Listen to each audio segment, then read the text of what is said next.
There's no such thing as a self-made millionaire. There's just no such thing. Yeah. That is someone taking the credit for a team's worth of work. And I completely agree. You don't have to mess around. If you have your own website and you haven't got a 3PL, then you're going to have to get a warehouse or something. That's it. A picker and packer. But if you can sort that out, then you just want to be sending pallets into these different platforms. Yeah. So to keep it easy. Welcome back to the 200. No, it's not called that anymore, is it? Welcome back to the Goodbye Poor Hello Rich show with me, Des Hamilton. Look, I nearly called it that because I was the guy that took £200 in September 2022 and turned it into well over £100,000 in about 21 and a half months. If we did it as a 2-year challenge, which it was meant to be, it'll probably be over £120,000. Quite clearly, easily over £120,000. Isn't that mental? So I'm the guy in the chair showing you exactly how I did it, talking you through my journey from the very, very early days all the way through to present day. I have a wonderful sponsor on board, SellerAmp SaaS. Easily, hands down, the number one sourcing analysis software in your Amazon selling journey. This thing is unbelievable. Go into any shop, scan any barcode, or just take a picture of the front of it, and its AI generator will find it on Amazon and give you all of the data you would need to find out if it was a product that you could sell or worthwhile sending in. This week is the second part of the Hayden Davidson interview. Hayden is quite simply a lovely, lovely guy, but most importantly, in terms of this podcast, a powerhouse when it comes to Amazon selling. He's made already this month alone over £100,000 in profit. That news came out last week. This is the Boxing Day episode. So this is part 2 of the interview, so go back and listen to part 1. Part 1 was all about Hayden's journey, where he basically started dropping leaflets for his cleaning business or his lawn business. And he went on and kicked on, and then he found Amazon, and then he found Amazon bundles, and then he started to scale up. And now he is going stratospheric in everything that he's doing.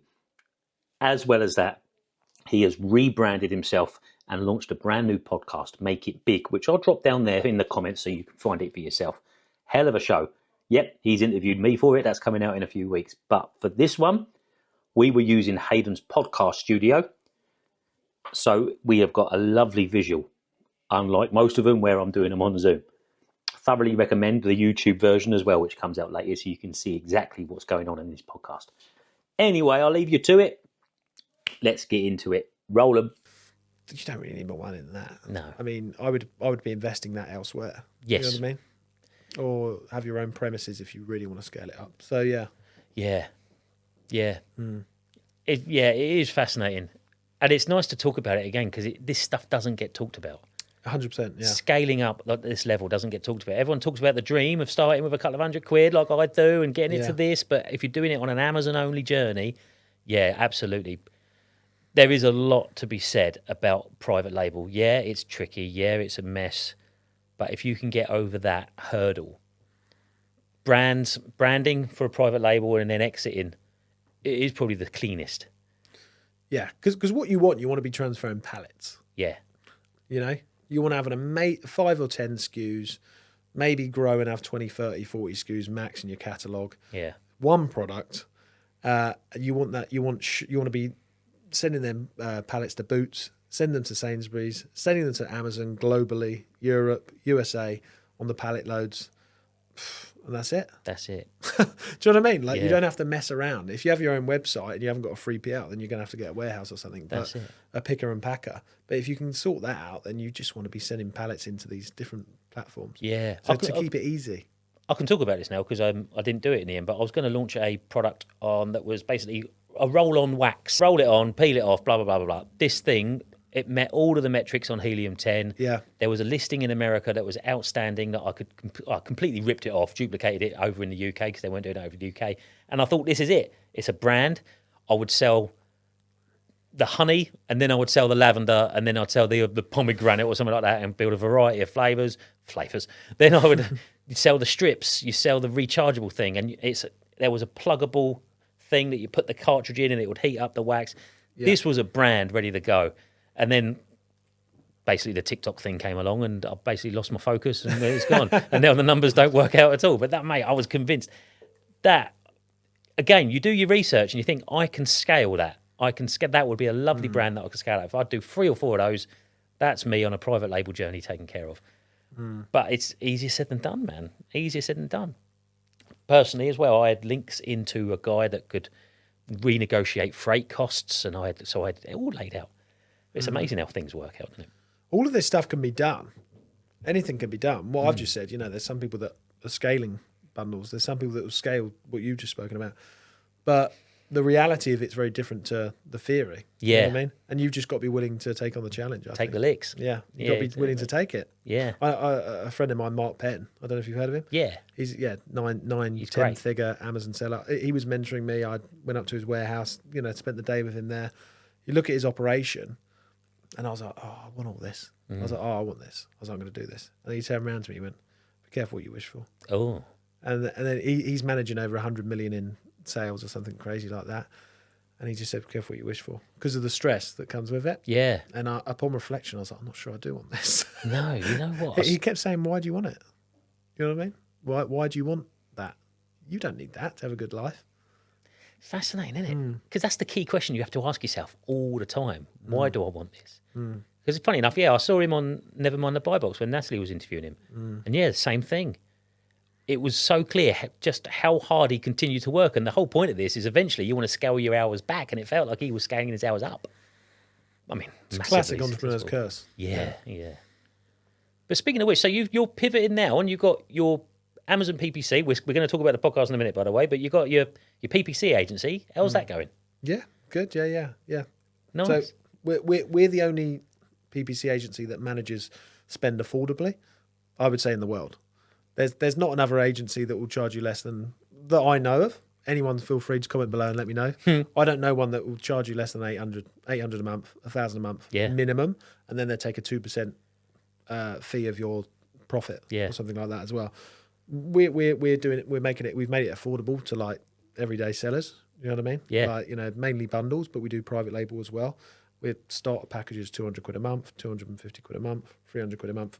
Obviously, we've got the bigger boys, 500-600 a month that are doing serious numbers. But affordable PPC management, from experts. We've got a team of high experts that have been doing it for years and years and years. Me and Natalie, obviously doing it together. She's an expert as well. Yeah. I'm an expert as well. I consider myself. Yeah. I've been doing it a long time now. And it's just a massive gap in the market. No one was doing it affordably, and I know why they weren't, because it's bloody hard work to manage staff, to manage teams on that, to manage clients that are smaller accounts. People would say it's not worth your time. Yeah, right. That's why people charge so much. Results you're getting for others? Yeah, really good. Love it. Yeah, so a lot of them will come on board, and then we take the management away from them. It's not even just the results we get; it's the time they were spending. A lot of people spend an hour and a half a day, 2 hours a day managing their PPC. I know that from first-hand experience, because I still manage mine myself when the team could take it away from me, but I manage it myself just so that I'm in the trenches, still making sure I'm up to date on the PPC stuff. Absolutely. But it's the time we take away from them having to do it themselves, but also, some people, it completely depends on how good their product is. All the products, like if you've got a bad bundle, the best PPC in the world isn't going to help. Like you need to have good products. So the clients that come to us that have got really good products, we just plug in the PPC, and all of a sudden their results get, within a couple of months, we'll be decreasing their ACOS, decreasing their TACOS, and just getting them more profitable.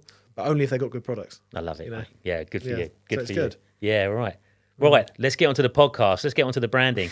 So, you've been documenting the whole thing. You were documenting. Trudged along for a long time. On YouTube. Mate, you were one of the channels that I saw as I was learning as well. Oh, that's nice. Yeah, mate, inspiring stuff. Really inspiring stuff. There's nothing better than seeing someone go from being at home with mum and then earning the money you're earning, talking about $250,000 in a month. Well, 200,000 in a month. But it's just incredible. And when I started my podcast, you told me then that you had always wanted to do a podcast. So, mate, talk us through what it is you're trying to do. I've been pulled towards it for like 5 years now. And this isn't sort of, some people may think, oh, here we go, Hayden's doing something else again. It was never like that. I've been pulled towards it for 5 years, but I've always struggled with that discipline to say, right, I'm really going to do it now. You know what I mean? Yeah. I've always struggled with that because the problem is as you know, when you start, you're not getting paid for it. No. You know what I mean? So you've got to really want to do it, you know, because it could be a year or 2 years till you get enough momentum to get paid for it. Absolutely. You know? But also, you shouldn't really be thinking about just getting paid for it, because then you probably don't love it enough as well. Exactly. What I do is I put something on like a 1 day shelf. You know, learned that from Stephen Bartlett. You know, he said rather than overwhelm yourself trying to do everything in one go, put something on a 1 day shelf if you want to do it. And if it keeps nagging at you, then you know that it's something that you should pursue eventually. It's never stopped nagging me. Every time I look at a podcast, whether it's your Stephen Bartlett's, your Chris Williamson, yourself, Your Des Hamiltons. you really inspired me. Oh, thanks. You know, because you're a normal guy that's doing it and you're getting success from it. The guy I follow called Callum Johnson, he went from 500 to 120,000 subscribers in a year. Wow. But before that, he was doing it for 2 years. Yeah. Tagging along. You know what I mean? So, yeah, he went that.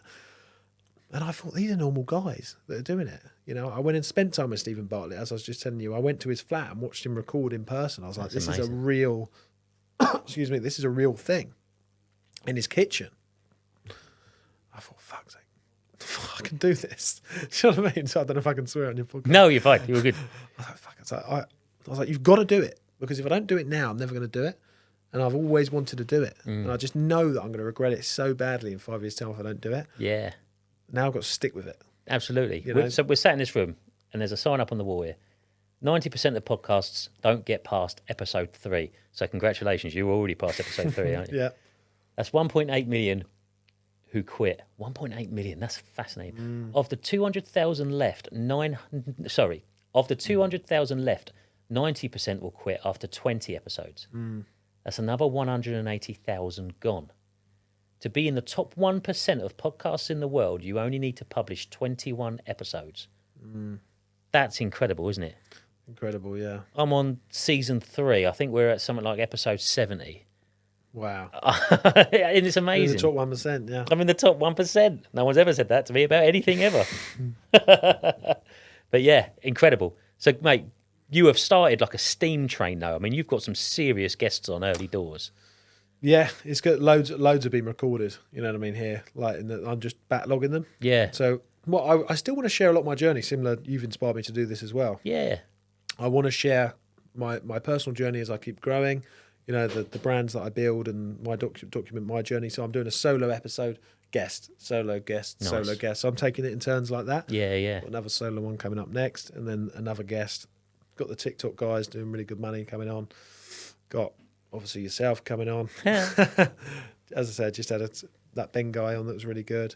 Yeah, he's great. Yeah. And you bumped into Simon Squibb. Had Simon Squibb on. That's amazing. How did that happen?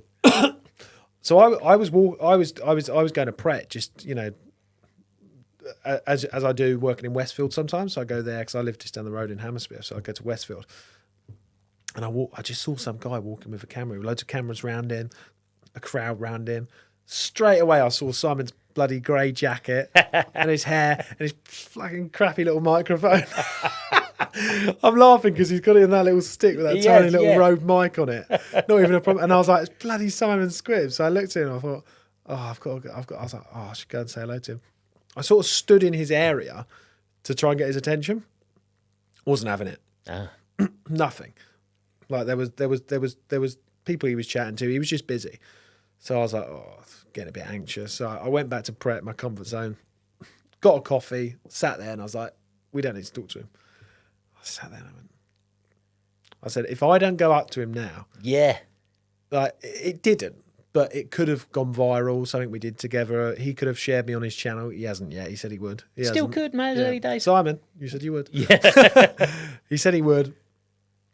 Anyway, so I was like, I could get some real compounding for my podcast here. So I said, as scared as I am, I just got to do it. So I just went up to him, went over to him, and I just said, hello, mate. Yeah, he seemed like a really nice guy. Came over to me. And he asked me what my dream was, and obviously 35 minutes later, we've just done a podcast episode, you know. Brilliant. I said, will you come on? And he said he'd come on as a guest properly in future, but we technically just did the first podcast, he reckoned, together. And he said he's going to do a follow-up on the podcast as well. So his guy that was working with him said that, you know, in 6 months' time, you know, we might, he didn't say he would, sorry, he said we might come to your podcast studio or whatever, and then just see how the podcast is going, and then we'll turn it into like a documentary. Have you seen he does these documentaries where he helps businesses? Yeah. So yeah, that might happen. Wow. So the whole "you've got a dream" thing, that is an organic thing. It's not prepared before he puts the microphone on. Wasn't prepared. No, it wasn't prepared at all. He Wow. just went, so what's your dream, you know? Yeah, And then the camera started rolling. What people don't know about that was that there was 3 cameras on me, 2 or 3 cameras, whatever, and a crowd of like 15, 20 people around me. And I'm talking to a highly famous guy Yeah. that I've only seen, and I'm like I'm just, mate, I'm a bag of nerves. Yeah, you know? man. And I don't get nervous. I never get nervous. I've talked on camera for years. You know what I mean? But trust me, when you're in front of a guy worth 50 million that's got 9 million followers, all his camera crew and a crowd around you. Yeah. I'm not good in them situations. I don't even like kissing my girlfriend in public because I get nervous of people watching us, let alone a load of cameras around us. Yeah, you know, mate. I just, the judgment, I guess, of people watching, yeah. Absolutely. I consider myself good in those situations, and I would be a wreck in that situation. It was Because you were tricky, not yeah. expecting it, are you? You're not prepared.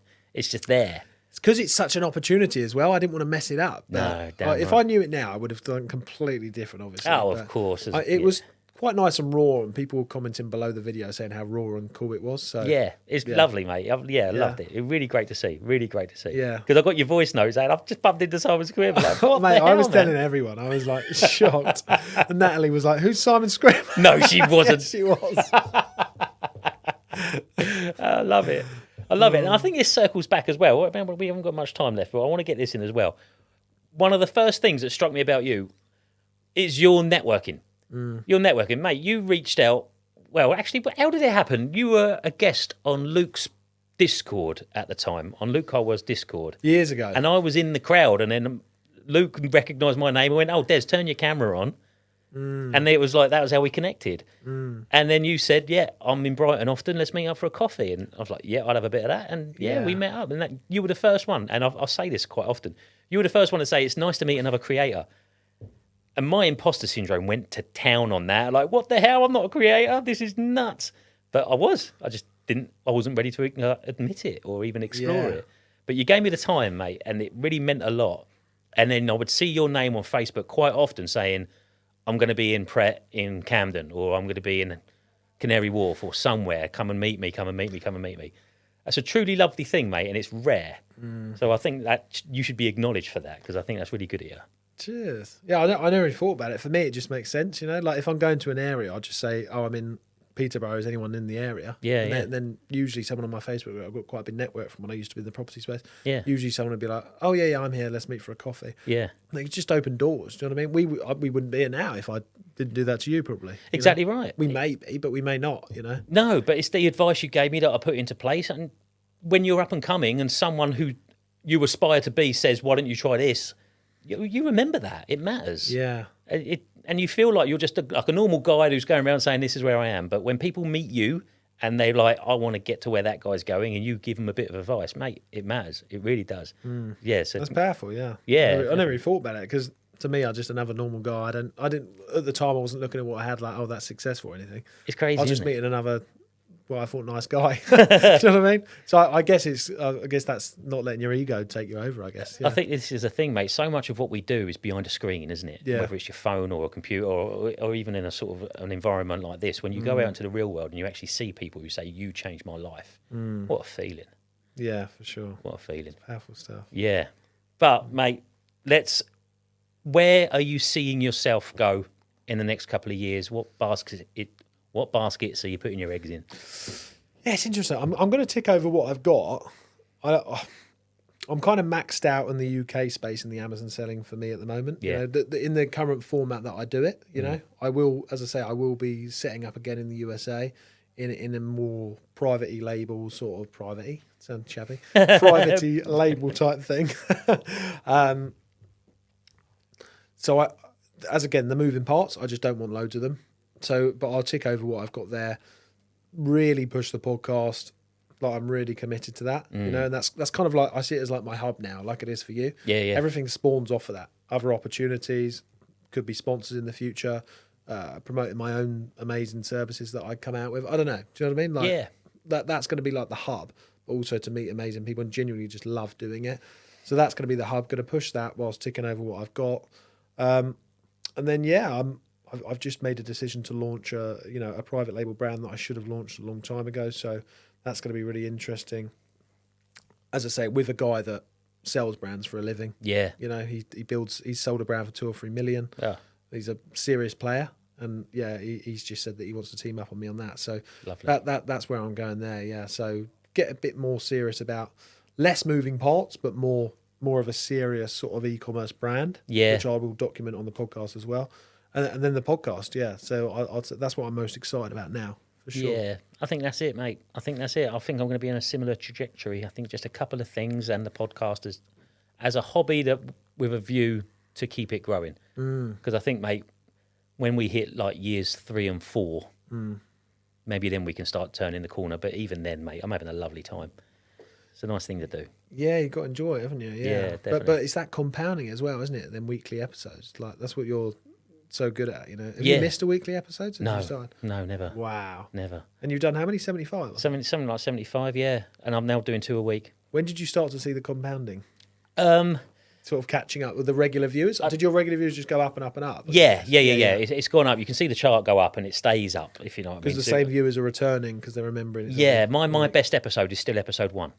Wow. People, some reason, go, right, I'm going back and I'm listening to all of Des's episodes, and it always starts. I do that to loads of people. It's all the crazy. big podcasters. Right? I never thought that was a thing. I did on YouTube, but not necessarily on the podcast.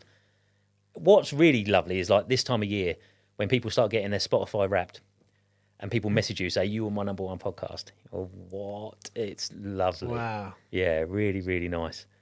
But I do love it. It is, yeah, thoroughly recommend it. I talk about it a lot. I don't know why people aren't doing more podcasts.